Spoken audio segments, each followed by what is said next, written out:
This episode of the Wise Guy Radio Show is brought to you by American Helix.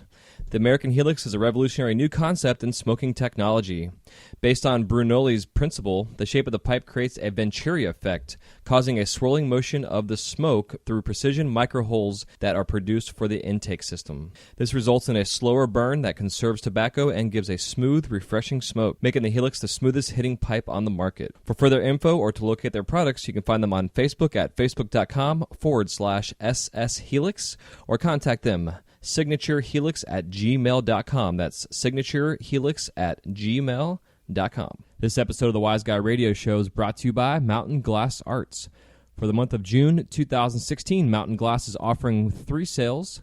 Their first sale is their Boros sale number 1, North Star First Quality Rods at 30% off. Boros sale number 2 is AccuGrind Joints at 30% off, and to receive discounts on either one of these 2 sales, all you have to do is put in the code NORTHGRIND at checkout. That's NORTHGRIND at checkout. And for all you soft glass nerds out there, soft glass sale creation is Messy Rod, 30% off. All you have to do is put in the code MESSY, MESSY at checkout. For any more questions, comments, or concerns, just go to mountainglass.com. That's mountainglass.com. This is the Wise Guy Radio Show, a podcast dedicated to educating and inspiring through conversations with today's top talents in the world of glass. We will be dissecting their journeys in hopes to deliver actionable content that you, the artist, can start implementing now, helping you grow not only as a creative spirit, but also a successful artistic entrepreneur. With a little organization, relationship building, and your artistic ability, you can obtain greatness. Climb aboard, whether an artist, retail owner, or enthusiast. We have a ton of fun in store for you. Welcome to the Wise Guy Radio Show. You're listening to the Wise Guy Radio Show. Hey, what's happening? Welcome to the Wise Guy Radio Show, episode number 113. This is Jay Michael, your host. Thank you so much for tuning in today. With 17 years of experience behind the torch, I am as excited as always to bring you conversations with artists, sharing their stories in hopes to inspire and entertain while helping you grow your business. And today is no exception. And today is part 2 of our 5-part series discussing how to sell your work. And today we're discussing the retail side of things. In part 1, I went over all about selling wholesale. Also got into the discussion about what it really takes and how to go about the process of getting your baseline costs on your work. So that way when you do start to produce and you do start to price out your work, you have a better idea on actually what it costs to manufacture. And then you can set your percentages and your numbers for your wholesale and your retail in terms of selling to distributors or selling to a retail store. So again, today's discussion is going to be about selling to retails. Today I am including an interview I had early on in the show in episode 9 with Judah. Him and his brother Michael own Dragon Headz SmokeShop down in Sarasota, Florida. Him and I sat down and had a really awesome, uncanny, kind of honest episode interview, really discussing the nitty-gritty and fine points about selling your work to a retail store. And I wanted to go to them because I have a shit ton of respect for Judah and Michael. They have a small little store, and they have it really filled with everything from the highest end glass in the industry to also the kind of lower end production side. They support everybody from the hype artists, quote unquote, to the local artists, to the newbies getting out there and everything else in the process and everybody in between. So I hope you guys do enjoy this conversation. I was going to cover numbers and stuff on this one, but then I thought about this episode and this interview with Judah, and I really think after listening back to it that him and I really covered, honestly, all the topics and areas that I wanted to discuss in this particular part. So enjoy this episode. It's part 2 of the 5-part series on selling your work and pricing your work. And until next time, episode 114, I have a special guest coming on, which will be coming up here on Monday. And if you're listening to this in 2020 on a Wednesday, well, then you'll be listening to it on Wednesday. But this next episode, we have one of our founding godfathers of just the glass industry in general. Not the functional glass world, but lamp working and fine art of glass making, period. Also, want to make sure you guys don't forget to go to Wise Guy Radio, or excuse me, you can go to wiseguyradio.com. It'll still send you to wiseguymedia.com, where you can go there and subscribe to our newsletter, stay in touch with all the happenings of all things Wise, as well as some upcoming classes I'm going to be offering online, and also up-to-date podcast episodes, our archives, any PDF downloads, and all that kind of good stuff that we discuss in the podcast episodes. And slowly but surely I'm getting them all up, especially now that we have 114 episodes coming up soon. And so I'm trying to get like at least 2 to 3 episodes every time I post. I'm sure you guys are hearing a crazy noise. What you're hearing is the road here on the highway. I'm on my way to Disney today. They have these strips in the road that are for, I guess they're trying out different textures and different materials for creating lines in the road. So anyways, I'm out of here. I'm not going to ramble anymore. Hit me up, info@wiseguyradio.com. Thank you everybody too that tuned into the Facebook Live video the other day. Had a lot of fun doing that. I'm going live again this evening. I'm going to be doing an octopus demo for all y'all. And again, stay tuned for updates on some new classes I'm going to be coming up with, some online courses, and a lot of fun stuff in this arena of glass blowing. So once again, love you guys. Definitely take this episode to heart. It is so important. If you need to, get a piece of paper and pen out and take notes. Listen to it a couple times. Judeh is very knowledgeable in the side of retail, but also what a specific retail store is looking for when it comes to artists selling their work. So enjoy my conversation with Judeh, and we'll talk to you guys on the next episode of the Wise Guy Radio Show. Love ya. Take care. Peace.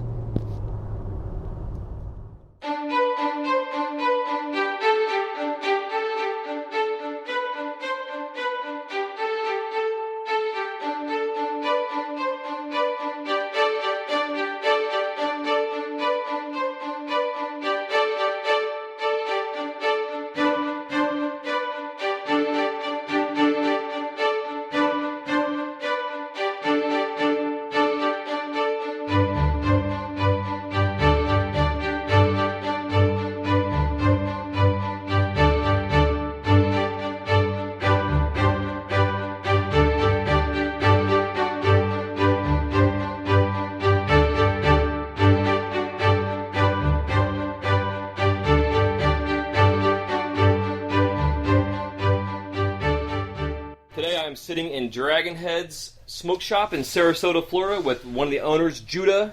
Him and his brother Michael own this place. They got a small little shop, but it's a badass gallery store. They've got a lot of high-end glass from some of the top names in our industry, as well as they also have a lot of nice production from local artists, and also higher-end glass from local artists, including myself as well. And we're going to sit here and discuss the idea I had was to really give you guys an insight on what a retail store is looking for when you come into their shop. If you're coming in here barefoot, looking like a dirty hippie, they may tell you to leave, not even want to see your glass. So the idea is to be professional, and we're going to get some opinion from these guys because I dig their store and their personalities and what they got going on here. And also, they are advocates and consumers of our products as well, and big fans. So I want to introduce you guys to Judeh, the owner of the Dragon Headz SmokeShop here in Sarasota. What's going on, dude? What's up, man? Good. So happy to be here. Happy that you chose us to come down and do the interview with. Really means a lot, man. Yeah, bro. Really digging the show, so glad to be a part of it. Yeah, thank you. Yeah, I wanted to kind of get you guys on here, too, as my first shop. Nice. Well, I didn't realize that. Very cool, man. Yeah, absolutely. So, you want to give us a brief background on your business side of things, and before you guys actually got into the smoke shop itself, and how you got started in the whole entrepreneurial world? Right on. I guess just like a lot of people, start off doing the corporate thing. Just paying your dues and just doing what you got to do to survive through the majority part of our lives. I worked for a major bank here in the area. Did that for a few years. From there, went along to opening up our own businesses. Both Mike and I had a bunch of cell phone shops here in the area. We had a lot of fun doing that. And I could say everything we did along the way kind of prepared us for what we're doing now. Okay. So, yeah. So what was it about the the actual pipes themselves, or was it were you guys fans of the glass before you got into the retail side of things? Is that kind of what brought you into? Yeah. There was a lot more to it that we didn't know existed, but we were already consumers, and we were customers of a lot of the shops here in the area. We were just doing our thing and just loving the cultural side of it. And the corporate ventures that we were involved in just weren't as much fun as they were when we initially got started. So we started looking at the smoke shop industry. We had a lot of family that was doing it at the time, and a lot of friends that were already doing it at the time. So it was something that we always batted around, but we were never really serious about. But the more we disliked our corporate position in life, the more we started taking a serious look at the counterculture business. And that's kind of where we first started putting our foot in the door and actually looking at it as a viable business. Heck yeah. Yeah, man, it's amazing because like this, as long as this industry's been around for, freaking 50 years or more, with this, just the tobacco industry in general, and then once the glass pipes started coming in, like, it was the record stores and the pawn shops and shit that started to sell the pipes, and now the stores have evolved into what you guys have here, which is why I love your store so much, because not only do you guys have a small space, but you've taken this small space and taken every little inch of it and made it valuable, not only with the production glass, but also with the one-offs and the higher-end glass. It's the little gallery. Right. Which is what I like about it. It's pretty good shit. We didn't know it was going to turn out that way, honestly. Yeah. When we opened just pretty basic. The half of the store didn't even have a single item. And we just had a bunch of hand pipes and a bunch of scientific glass. Just stuff that we knew that we liked, all along. And little by little, the more we met different people in the industry and the more trade shows we went to, we started realizing that it was a lot bigger and a lot more intensive than we thought it was. So and it made us enjoy it more. We always saw some of our friends' shops and all the high-end glass there, and we would just look at it like, wow, yeah, that's pretty badass, but obviously we're not going to be doing anything near that level. We're just going to try to be as basic as we can. And it was just a side business, honestly. That's all it was to us, and it was just somewhere where we can come and let off steam, because we would literally go from our other businesses and we would come here. Oh, no shit. And we would alternate the schedule. He would open up, so then I would leave the shop that I was at before, and we'd switch. And he'd go back to his other store. Then I would come here, and it was just kind of that kind of thing. And I mean, the customers that were coming in, we fell in love with them. Then they would start asking for different things, and I mean, we couldn't wait to show them what we got them. So it turned into that. It was something like, oh, this is cool, but have you ever seen one of these? And we'd be like, no, show me. They'd show us an Instagram picture or something, and then we'd have to make it our mission to find it, because we thought it was so damn cool ourselves. Yeah. And like everything in here is something that we would want for ourselves. And I think that's kind of where the love came. We never really looked at it as a business. That's the whole reason we opened it. Right. We needed something anti-business. We were already involved in business, and we were doing all right already. We just needed a place, like I said, to come let off some steam. So we never treated it like a business, and I think that's what made the difference here. We treated it as a place where we can make an excuse to get cool things. Hell yeah. It's almost like you guys have like your own collection here, and then you just then can sell off your pieces from your collection. Oh, totally. As people come in. There's pieces that we'll get, and then we'll hope it doesn't sell, so we can make it a part of our personal collection. But we'll literally talk about it. We're like, bro, I'll give it 2 weeks. If nobody asks about it, it's ours. Hell yeah, and we'll high five, That's it. That's awesome. Yeah. Hell yeah. So did you guys start off with the import stuff at first to get the ball rolling, or did you kind of do a hodgepodge, miscellaneous import, local kind of? To be honest, we didn't know what we were doing. We'd go to a trade show, and there would be a big booth set up, and we'd look at it, and we'd ask the person running that booth, "Is this all American glass?" And they'd say, "Oh yeah, of course." And then down the road, looking back at it now, I say, "There's no way in hell that stuff was American glass at the prices that we were paying for it." But that knowledge along the way helped us determine what we're going to start putting in the shop, moving forward. So. Yeah, especially like as a customer comes in, like you're saying, they kind of show you something, or you're able to cater to your customers. Yeah. Which I think is important to get to know your customer base and your clientele, and then you can really fine tune what your product line is in your shop. Right. Because I know, like when I worked in the smoke shop, I ran a shop for 3 years, and they weren't really. The owners of the shop really were kind of like had my hands tied. I knew what we could sell, what the customer was asking for, but they were like, yeah, this is our budget, this is our budget, this is our budget, instead of saying, okay, go get that, then we can turn around and flip it and sell it, because then we can make a profit and then continue to purchase this product, Yeah. And I had the fortunate enough side where I was working in the shop, I was able to sell my own glass because I knew what the customer wanted. Right. So I made what the customer wanted, to the shops. And that's then a luxury. Yeah, it was really nice. And I had some of the glass artist friends in town that were the same way, so I was able to help them fine tune their product line to get it into our shop. Nice. But then it's still, it's like it's a kind of a struggle sometimes too. Plus, like right now with summertime, it kind of slows down a little bit. At least in Florida shops, Colorado or Oregon, where it's legal across the board. I mean, there might be 365. They're always doing something now, which is a whole different ball of wax. So kind of going towards, you're looking at the glass artist coming in, and the first impression to me is always the most important thing. And to me, when you walk into a shop as someone selling your glass, depending on, I'm not going to say you need to be like wearing a suit and tie and shit, but you need to be professional. And I say that because I feel that walking into a shop unprofessional devalues yourself as a salesperson, but also devalues your product line. So if you're coming in, I mean, do you guys see that perspective yourself as in terms of someone that's new in your shop? I see it as artists are artists, and it shows from the inside out, So I'm not going to judge somebody on their appearance. Cool. This guy is an artist because he's not just an artist, I should say. He's an artist, and he's making his artistry his living. Okay, and that reflects in everything about him. He's devoted his life to making something cool from nothing. So he's probably thinking less about his own appearance, exterior, superficial things of that nature. He can't wait to come and show me what he made, or she. She can't wait to come and show me what she made. So the last thing on her mind was probably, oh shit, I didn't fix my hair. Or cut my fingernails or something. Oh my god, these are my shoes. You know what I mean, or something like that. So I'm definitely not going to judge them off of that. Hell yeah. And I mean, geez, if you go to the trade shows, dude, you'll see some of the biggest name artists, and if you don't know who they are, you would think, how did this guy get in? Right. So it's definitely not the angle that we're looking at when somebody comes in here to present some of their wares. Nice.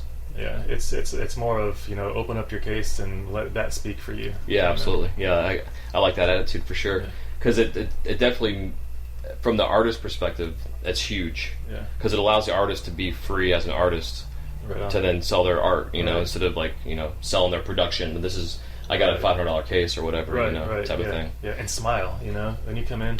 I don't care if your glass sucks, but if you're smiling and you're friendly about it, I mean, we're still going to talk to you, and we're still going to probably grab a few pieces off of you. Hell yeah. And give us a heads up you're coming. Don't just surprise us, then you pop in at 5 o'clock during prime time, and the store's full of people, and you're busting open a case and you're shouting out prices, Yeah, exactly. That's not good for anybody. Yeah, and that was part of the thing I want to bring up, too, is there's a lot of glass artists that will go on tour.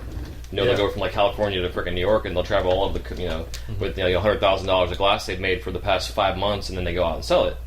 So you guys obviously prefer a heads up, say, hey, I'm coming in town. How do you guys go about that process?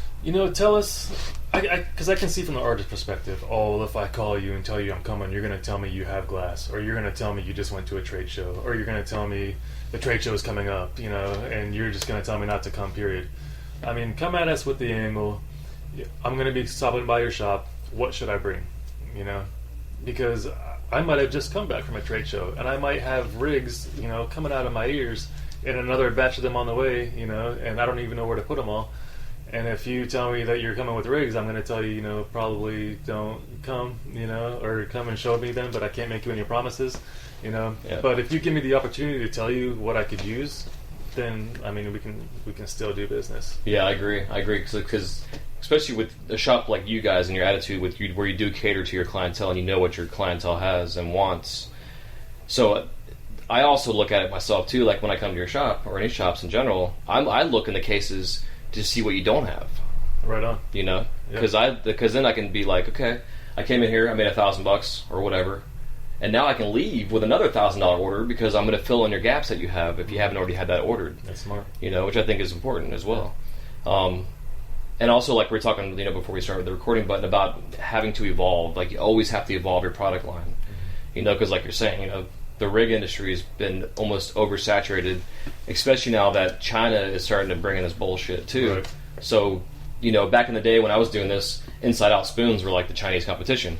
Or like the cheap wrapping rigs with a little animal on them, like that was what was coming in. Yeah. So I stopped making inside-outs because of it, especially because I burnt myself more making inside-outs, than anything. Oh, I can imagine. And I can imagine the business side of it too, because those inside-outs, man, I mean, I know for a while there, an artist would present something, and I belong to a lot of different forums, for shop owners and whatnot, and they'll say, why would I buy your Inside Out for $20 wholesale when I can get them, when I got the same exact thing for $1.50, you know what I mean? Exactly. So I can imagine from an artist's perspective the frustration that you guys must have been dealing with. Yeah, it was really bad. And it was nice that the government, which I hate stepping in and regulating things, but they regulated the gas stations. Yeah. With them, with some laws and what have you, so it made it easier for the shops. You know what's funny about this is, in us doing this, is when I moved to Florida about 10 years ago, and we didn't have gas stations back in Ohio selling pipes and stuff. And I went to a gas station here, and I saw a little showcase sitting on their countertop, and it had a bunch of spoons and stuff in there, and I was like, fuck, like, they can sell this shit here? And it just blew me away, And now it's like I'm sitting here in a store full of glass pipes. Yeah, exactly. It's way nicer than what they're selling. Wait, what just happened? Like, it'd be crazy to walk into a gas station and have like a Usheen in their case or something. Right. So, so the perspective though of communication is key. You guys feel when it comes to the sale. Yeah. Because like even like today, I was supposed to be here at noon today, and I called you early at 10 o'clock in the morning saying, "Hey, dude." Yeah. I got a chance to mow my yard. I got to do that shit before I get out of town. Yeah. But I still communicated. Yeah. It's huge because, like you're saying, there's nothing worse than you're in rush hour and your store's busy and some jackoff walks in with a case of glass and like opens his shit up and he's handing out business cards to the customers and yelling out his prices on his glass. It's right on. It's like totally unprofessional. Yep. So even as an artist, be an artist and be who you are and be transparent and show your passion through your work, but you also have to have that common sense professionalism too. There's a business. Yeah, don't mistake me saying I don't care about your appearances and this and that. I do care what comes out of your mouth. Yeah. So there's got to be some kind of business acumen to your demeanor, when you're coming in, and you just got to prepare for it. You're not going to be a business person overnight, but I'd rather you be a logical human being than a total just let me see how much money I can come out of this store with kind of guy. Yeah, absolutely. So say Joe Blow McGillicuddy comes out the street and they're a new glass artist you've never had in your shop before. Maybe people don't know who they are as well, and they're coming in with all these crazy numbers and prices and stuff. Do you feel like you're going to go ahead and buy it at that price and see if it sells, or are you going to try and talk them down and say, hey, we're not familiar with your work? Mm-hmm. Like, what's the perspective on that? Because I know it's not always easy to price your work, especially if it's something new, or if you're new to an area and you're not sure with the area. That's the unfortunate part of this industry, is that you're only as good as, and this sounds so pretentious and superficial, you're only as good as your following online and on social media. So and that's not true. I'm just saying that's the perception. Yeah. So if you come in here and you made this amazingly beautiful piece, I might want to buy it for myself, okay? But it's going to be hard for me to put it on the shelf sometimes for the numbers that that is needed, because now a lot of times when we're talking about an artist's work, we're showing them what else they have at the same time. I'm like, oh, well, you might not be familiar with his name, but check him out online, and then they see the rest of his work, and he's also worked with so and so, and he's worked with this guy and that guy and this other guy, so it starts to build like a what do you call it, like a kind of gives your reputation exactly going. Yeah it gets the reputation going, and the customer starts clicking in their head, oh well, this guy is legit. So sometimes when you're just starting off, help yourself by not overpricing your work and and pricing yourself out of a lot of shops, because honestly, I mean, you want to be in a shop like this. You want to be in nice shops. We're opposite from a lot of other shops in the thinking that I don't want to be the only one carrying your work. I don't want you to be exclusive to Dragon Headz. Jason, for you, for instance, I don't want Wise Guys only to be in Dragon Headz. I do want Wise Guys only to be in Dragon Headz in Sarasota, but I want shops like The Hookup, shops like Green Planet, all around the country, shops like Vapor, SmokeShop. I would want shops like that to carry your work, because those are very well-known shops that carry a lot of high-end work. So the more places we see Wise Guys like that, the better it is for all of us. Now that person comes in the store and sees a Wise Guy sitting on the shelf, and I'm just using your glass as an example, sees it sitting on the shelf and they say, oh, I've seen this before, because maybe that customer wasn't even following us to begin with on social media, but they were following some of those other big shops. Yep. You know, so it just helps to validate it a little bit more. Heck yeah. So yeah, we like to see the work in more shops. So don't kill that angle. You know, get your work into the shops and then go from there. You can always go up with your prices, but when you start high and ABC shop got your work and they're pricing it at $1,000 retail, let's say, and then you come in here and you've already gotten that wholesale for your piece, and you're definitely not going to go back down again, you know. And now that's only the only shop that's ever going to carry your work, because the other shops might be smarter, you know, to do that. Yeah, and that's the difficult part too, because you can always go up. Yeah, but it's hard to go down, because then it devalues the value of the piece, you know. Right. Completely. Yeah, you can't go down. Who goes down on prices? Yeah. Nobody. I mean, look at all these artists that. I mean, they'll call them in the industry the hype artists. You know, their work doesn't diminish in value.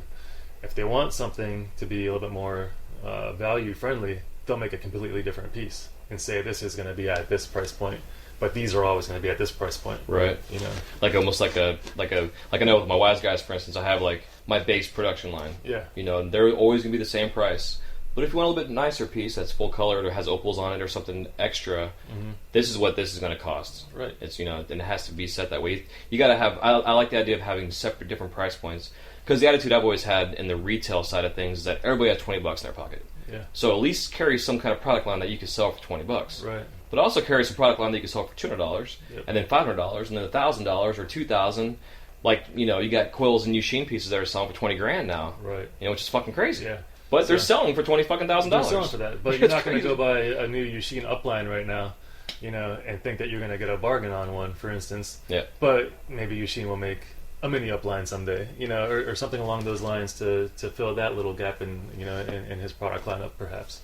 Do you guys feel like with social media and the kids that are online on the social media, on the groups that are selling or trading amongst themselves, do you find that that's hurt the retail industry at all, or?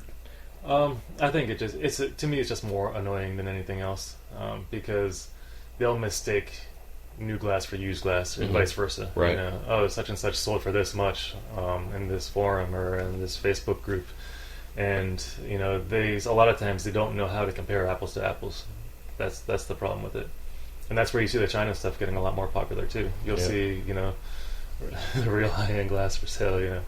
You'll see these people posting this stuff, you know, and somebody will jump on there and say, no, the real one goes for this much, and then they'll start bashing the real one. Yeah. You know, it sucks. Yeah. Yeah, it's kind of fucked up how I guess, you know, really I think it comes down to industry in general, whether you're selling cars or purses, you know, like the people that have been selling knockoff Prada bags for frickin' ever, you know, or, you know, or like, you know, like the Grateful Dead had it set up where they had like their own dead police on the lots, that if you're selling dead merchandise, they kick you the fuck out of there. Right. You know, and they take all your shit from you too, and they'd hold you at gunpoint or some kind of thing because they took that shit seriously. Yeah. You know, where like our industry it's not regulated yet, and it hopefully will get regulated to a point. Like part of my show, the goal, I actually have a lawyer I'm bringing on soon, and part of our discussion is going to be how can we get a union set up in this industry, because the way the laws are changing. Hopefully Florida's laws will change eventually, but we're a trade. We're like masonry, or we're like a welder, and they all have their trades. Yeah. Even the fucking post office, or you know, whoever, they have their trades. So I think once the industry becomes standardized, the import shit that's coming in hopefully will cease to exist. I don't think it'll cease to exist, but I don't think it'll be as heavily there, you know. Like I remember forever, dude, like the knockoff Roars that were coming out, and the shops were selling them as real Roars, and Roars like, well, fuck you, we're not going to sell them to America anymore. Right. You know, it sucks. So like, you know, do you have anybody coming in ever that's, you know, an artist or says that they're an artist? Like, okay, here's a crazy example for you. So like 10 years ago, I met this guy. I'm not going to say any names. Came to my shop that I was working at. Opens up his case of glass. He's like, yeah, man, I made all this stuff. And about 6 months later, he comes back in my shop again. He's in town. And then he's like, yeah, man, this is my newer stuff. You want to blow some glass one day? I'm like, yeah, that'd be cool. So he came to my house. He couldn't even turn my torch on. Right? So that right there was an immediate red flag. Yeah. Now, and this is not the first time I've seen this. And that's the problem that it's not an ongoing problem, but there are people out there that are these posers that say that they're a glassblower because they're fucking cool or whatever, and they're not selling their work. They're selling import shit, or they're selling their collection that they've had, or have you guys experienced that ever here at all? Oh yeah, a couple days ago. I'm not going to name names, obviously. Such and such came in and said, "We're American glassblowers, and we'd like to show you our product line." And I said, "Oh, okay. Are you glassblowers or are you distributors?" She said, "Oh no, we're the glassblowers." So, I mean, I went onto the social media site that they were on, and I'm looking at the stuff, and I'm just shaking my head. There's no way in hell that you made this stuff, and it's all knockoff stuff. So if you are glassblowers and you are that talented to make such clean items, why are you making those and not something with your own imagination? Yeah. So interesting. It's out there. Yeah, it's out there. Yeah, it's interesting. The part of with the lawyer too, we're gonna talk about like the whole trademark. Like, it's hard to trademark this stuff right now or copyright it. Okay. It's but if you have a specific look to your work, and that's like your line of work, like for instance, like Shelbo's Goblins. Like there's a couple cats out there that are making knockoff goblins, and they're like, well, fuck Shelbo, outright saying that. Yeah. But if they had the attitude of, I'm making this is my version of my goblin, and I can sell it at a reasonable price where someone that can't afford a Shelbo can still have a goblin pendant. But the fact that they're saying fuck Shelbo, I mean, it's kind of horseshit. Those goblins aren't easy to make. If you're skilled enough to make one that looks that good and that close, why don't you just use your imagination and make something of your own creation? Exactly. I agree, 100%. Hell yeah. I mean, maybe it won't sell as much as your fake goblins will, for instance, but you'll start to create your own name with your own identity. Yeah. Heck yeah. That'd be what I would want to do. I would want to be that glassblower that has that product that everybody knows. I don't want to be that guy, that's known as a copycat. That's not. I don't want that to be my identity. I don't know why anybody else would. With a shitty attitude, right? Yeah, with a shitty attitude on top of that. Makes it even worse. What the fuck, dude? And you're putting it all over the Facebooks and social medias and stuff. Right. It's crazy. So when you guys are purchasing glass, do you have a preference between the trade shows, because you can go and have some fun and have like access to this whole fucking arena of artists? We like it all. So we like all of it. Okay. Yeah, we love going to the shows, mainly because we love to travel. But it opens your eyes to things that are out there that's not going to walk into your door every day, But we love the people that walk into our door every day too, because it opens our eyes to who's doing what, in our backyard. Yeah, exactly. So it's really cool to see, and I mean, it's kind of an honor too, in a way, for a glassblower to come and say, "I want my work here in your shop." It makes me feel good. For them to want to be here, rather than for me to have to pursue them, which is what we're always doing. We're always pursuing the artists. So it's nice sometimes for them to come to you. So we like every aspect of it. We're not just going to focus on who walks in the door at any given time. Heck yeah. We're going to go out there and find them. We're going to let them find us. Both ways. Yeah, dude. Because I know, like when I hit you guys up on Instagram, wanted to come check you out. I was like, I felt honored that you guys wanted to carry my line of work. I was stoked. Like I got my glass in here with Lay's face and freaking Yushin's, and everybody's in here. It's like it was super cool that you guys were willing to bring my line in. Right. No, I'm also confident about my work as well. Yeah, of course. But it was still nice to it's always that first sale to a new shop that's not always easy. Yeah. As long as I've been doing this shit, I still get a little bit of anxiety. Yeah. And then, like, even today coming up here, I'm like, fuck, he closes at 5 o'clock. Well, then you told me he closed at 6. So that anxiety went away right away. Yeah. But I still felt bad about it, But it's like, when you first approach the first shop for the first time, it's like, they're a little nerve-wracking. So, I know myself, too, when I do deal with the new shops, generally, I'll give like okay, if you buy everything, this is what it costs. And then because this is your first order, I'll knock 10% off the top. Do you like that? Like, is that a turn on for you guys? Is that gonna make you buy glass more likely, or is it just kind of an as needed basis, or like how do you guys look at that? It's just it really is on an as needed basis. Like if you call me and tell me, I'm coming and I still have all your work on the shelf from the last time that you came, I'm probably gonna say nah, unless you're bringing like a different product, something different than what we have. Then yeah, of course come. The pricing, just deal with us like human beings, It doesn't have to be so set in stone and corporate. I have such a bad taste of the whole corporate, the way things work. Like, price tiers and things like that. I hate it, and it gives me anxiety to do anything here like we were doing in our other businesses. Just like it completely different. Just the same way we deal with our customers. A customer will walk in the door, and as soon as he walks in, sometimes we'll hear, "Will you work a deal if I buy more than one thing?" And it's just like, that shouldn't be your first question. First, see if there's anything that you like. And if we're driving and you like a couple of things, of course we're just gonna try to get you the glass that you want, and we're gonna make it as easy as possible. You're not gonna look on the wall and see a price breakdown menu. One item costs this much, two costs this much, three costs this much. We don't want to do things that way. We just want to call it as we go on the fly. It's more natural that way to me than just a black and white, set in stone kind of pricing structure. Hell yeah. Yeah, I'm glad you said that too, because the show's geared toward the glass artists, but it's also for the enthusiasts that purchase our work and support the industry, So yeah. I also want them to hear that as well, because I know what you mean. First thing out of their mouth is like, "Oh, can you cut me a deal?" Or 10% off Sundays, or whatever bullshit. Yeah. It's like, get the fuck out of my shop. Right.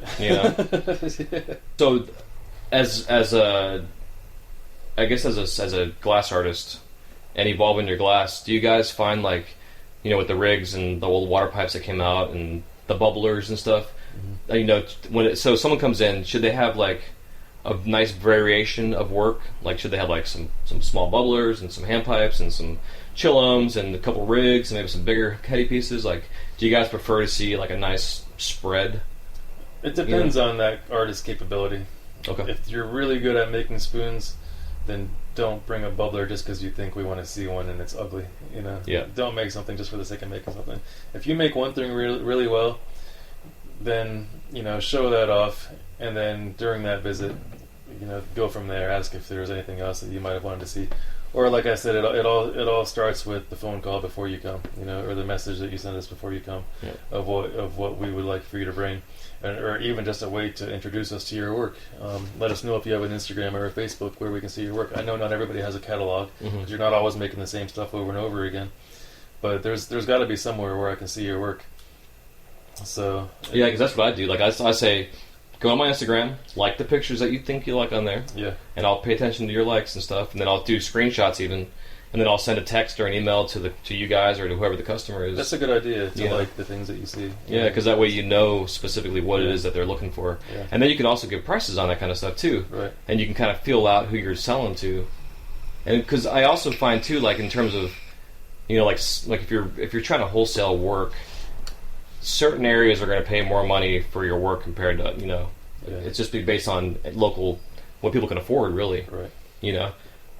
So it's kind of that fine line of okay, should I say I have item A, and this is the lowest price point that I will ever go for it. Okay. And I know I could sell it in Florida for that low price point because that's what Florida can afford. But if I go to California, based on California's financial situation, what people are making money out there, or even New York, where they're people make more money, but their living expenses are more, so they're used to paying more money for items per se. Well, here's the problem with that is, like us and most of the shops like us, we ship, So if a store in California is getting a set of pricing and a store on the East Coast is getting a set of pricing, and a customer in Kansas is calling both of those shops asking about that product and wondering why he's getting quoted two different prices, then it makes one of the shops look like a scammer, Yeah, thank you. Exactly. That's how I want to talk about that. The pricing has got to be uniform. If you're going to hook us up on a deal, then do something similar for other shops too. It doesn't have to be precisely perfect, but don't have your pricing vary too greatly to where shops are making other shops look bad. Yeah, for sure. There's already enough of some shops underselling artists' work. So from a shop's perspective, coming at the artist, don't make it even harder.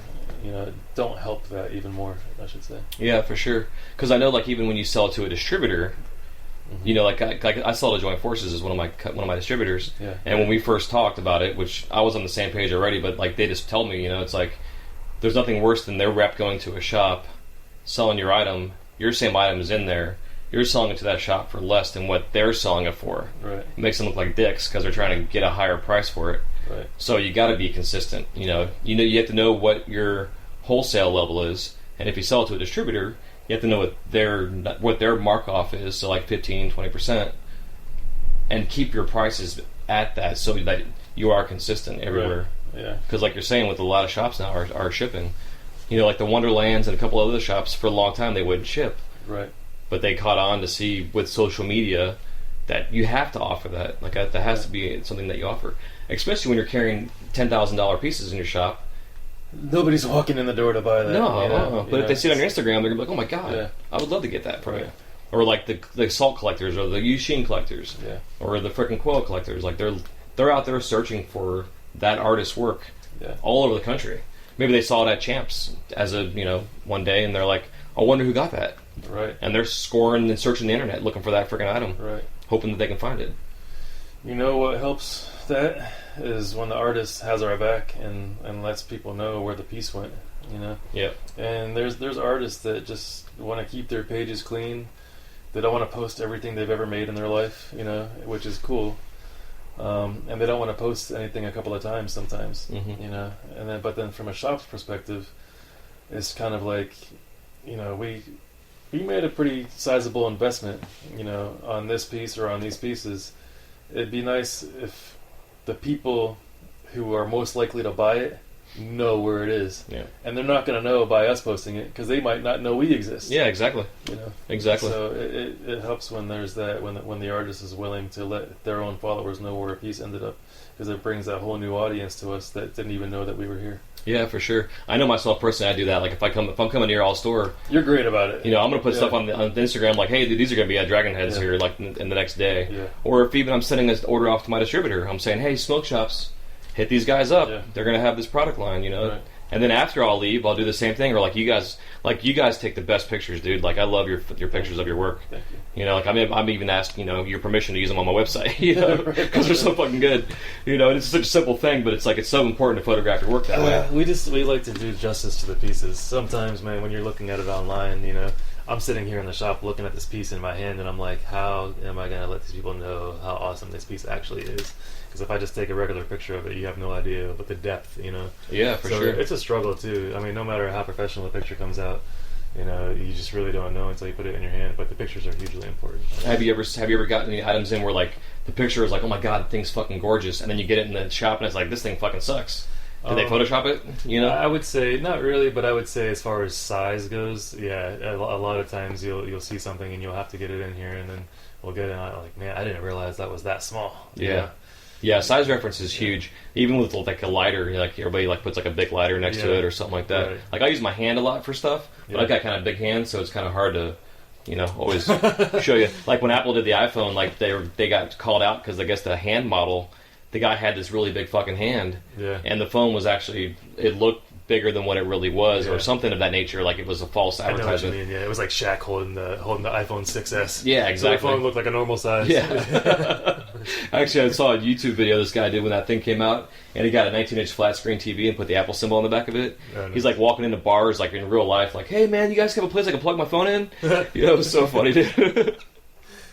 So, cool, man. Well, shit, I think I got, I kind of got the gist of what we're looking for, because it's so important to have this base skills and the mentality and the thought of the best ways to not only promote yourself as an artist, but to promote your customers, because they're the ones that are paying your bills when it comes down to it, and feeding your kids, and whether it's from the retail side, customer to customer, or if it's customer to, or artist to store, the whole A to B, A to C, whatever the hell that business terms are. Yeah, it's huge. It's huge. Communication is key. Artists being on the same page with each other, shops being on the same page as each other. Because one artist can make another one look bad. One shop can make another shop look bad. And that's not the intention of the community as a whole. This whole community is all about products uniting people, so that we can enjoy ourselves and just relax and show off things that we got. And we don't want negativity to surround products. You don't want to bust something out and say, look what I got from so and so. Right. And they say, you paid how much for that? This shop was selling it for this much. And then you're just like, what the fuck? But then you find out, well, that shop got killer pricing, because there's just no uniformity to things. I don't even know if that makes sense. That was just kind of a ramble. Oh no, dude, totally makes sense, because that's why I think we need to get consistent across the board. Have a product line, keep that product line consistent, have a certain price points where you have certain products that are in those price points, and continue to produce those products in those price points, and just keep them there. You know who's cool? I just kind of really just met, but did business with it, was Punny, Punnington. Okay. He came at me from the angle. He needed to pre-qualify me to make sure that if I'm going to buy his piece, I'm not taking any food off my table for my children. Mm-hmm. Next week I'm not going to regret making this purchase and just blow it away for cost or under cost. Just to get rid of it. And it was really neat to see an artist care that much about not just the sale, the immediate sale, but what's going to happen down the road. What are the repercussions of this sale? So that was really cool. I mean, he asked me questions like, what kind of, what other kind of work do you guys have? Are you sure that this is something that you're gonna be happy with, or if it ever happens where you might need the money back, let me know before you put it up for sale at a crazy price. I'll just buy it back from you. And I mean, that was some killer communication. Yeah, it's important. And that's for like the super high end. Obviously, you're not gonna come at that angle with somebody with a $20 spoon, right? But just to know that there's guys that have been doing this for a long time that have gone through all these different situations. Those are really the guys that from an artist perspective, to pick the brains of. When there's a demo going on with some big name artist, it's a good idea to pop in, even if you're not going there to buy a piece. Just go enjoy the demo, enjoy a meet and greet with some of these well-known artists, just to see their interactions with the customers and to see where they're coming at price point, just to see all the different products and different niches that they're filling.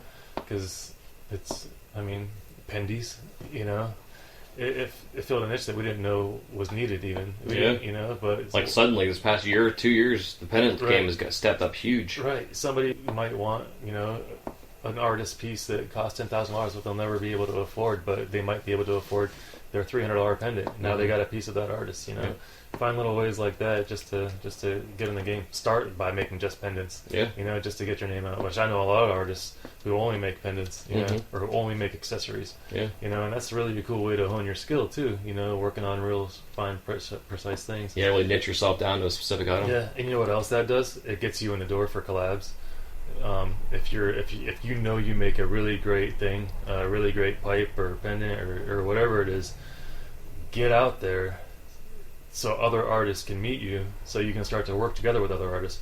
One thing we hate as shops is collab pricing, but at the same time, it helps a relatively unknown artist get his name out, because now when you got a coil, for instance, or you got, and you're not going to land a coil collab, when you just get on the torch, but, just, climbing the ladder, and that's where it's really similar to other businesses, and even the corporate thing. You might start off making a minimum wage, but you get in good with the manager, collab. Which is going to lead to somewhere else, and you might be working with one artist, and another artist might pop into the studio that day, and you're like, holy fucking shit, and then you're getting introduced, and all of a sudden that becomes your circle. Yeah, exactly. Things snowball like that, and really, I've only ever seen it in this industry. Other industries, man, you gotta travel, like, you gotta do some shitty things in other industries to get to where you want to be. This industry is all really just about love. You just got to really enjoy somebody else's company.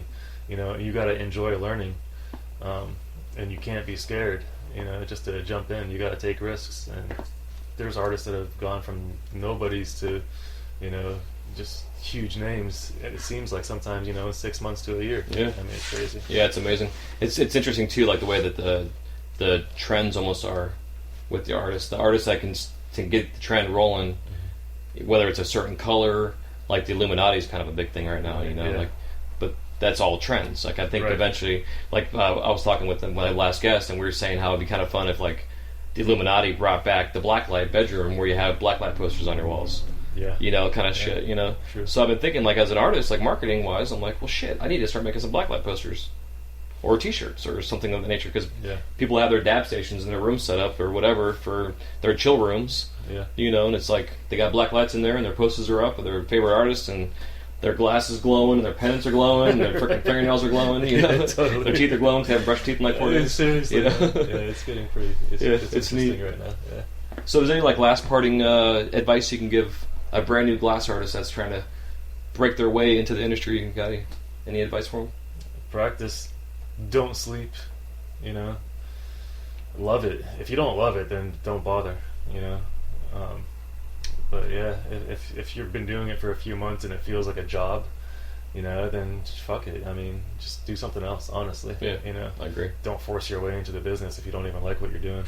And you'll get that too. We'll get an artist that'll walk in here and just plop open their case and just stand there, you know. And they're not passionate even about what they're showing me, you know. And they're just like, such and such bought it, you know. I got it in this shop, you know. And that's their pitch. And I'm just like, you're not even gonna tell me like the love or anything that went into the process of this, how it evolved, you know, where the idea came from. Yeah, dude. You know, so that's a turnoff too, you know, from an artist walking into the store, you know, kind of subject.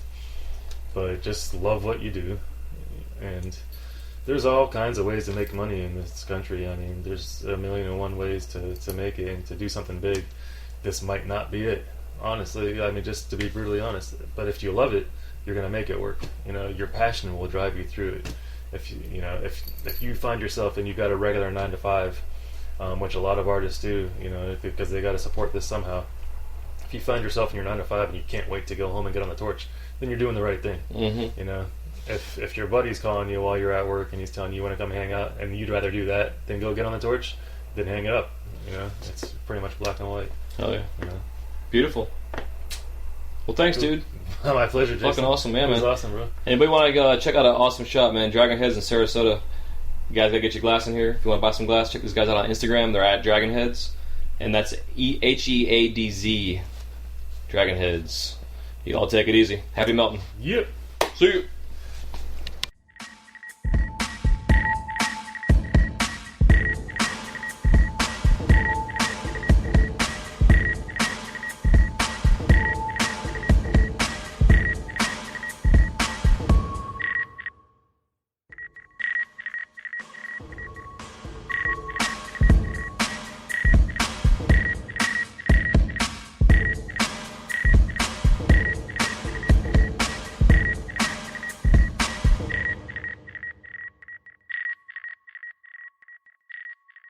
You're listening to the